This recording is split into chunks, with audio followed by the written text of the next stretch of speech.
Thornton has been tilling his Arizona soil for over 40 years.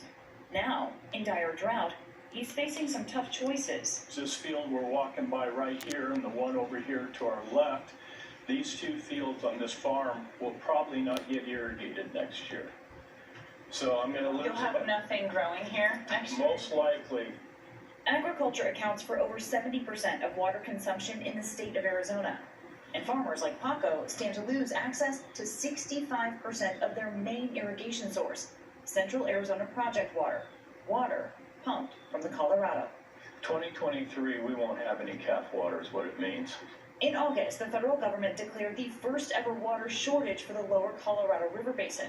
The drought so bad, communities must now prepare to ration water. We are seeing the effects of climate change in the Colorado River Basin, and now is the time to take action to respond to them. The changing climate putting the future of these farmers in peril. They don't have the same water security that their parents and their grandparents had, so they're doing the best they can to adapt to less water. So you've already taken the step to try to conserve water by installing a drip system at a cost to you, and still, you're not going to be able to harvest this field. No. We won't plant it next year. The system we put in 20 years ago, and we're still trying to refine it with technology, moisture probes, aerial imagery, infrared imagery, watching, trying to learn if we can save some more water, not only with the drip, which we've saved considerably the amount of water, 35% over what we used to do on this farm when it was furrow irrigated. And we use less fertilizer, a lot less labor. It's just incredible. This is ground zero for climate change impacts on water in the United States, right here in the Colorado River Basin. What the natural system is telling us right now is a blazing alarm to change our relationship to water, to conserve across all sectors, to innovate. The lower basin, serving the heavily populated areas of Las Vegas, Los Angeles, San Diego, Phoenix, and Tucson, is of particular concern. It's an example of a region starting to deal with crisis. That's where we are.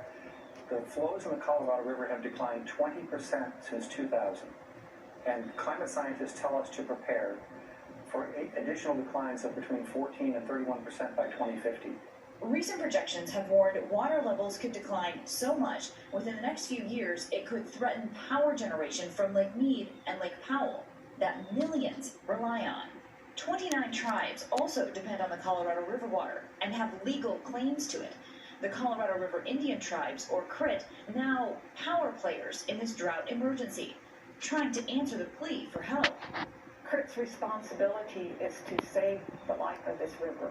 The river has taken care of us for many, many years.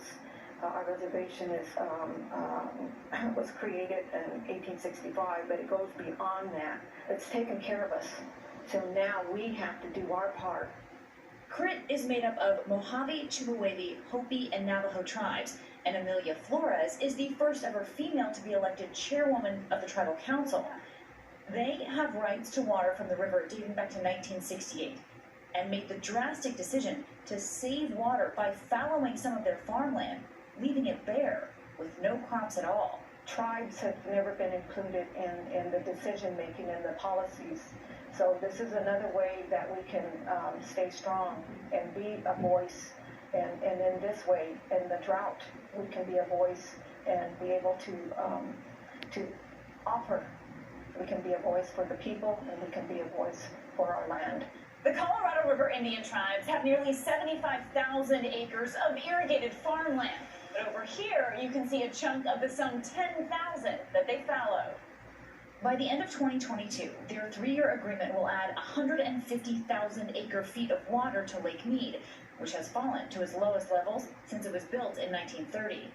That much water is supporting 400,000 people every year and helping the state avoid even more drastic cuts. In return, the tribes will be paid $38 million.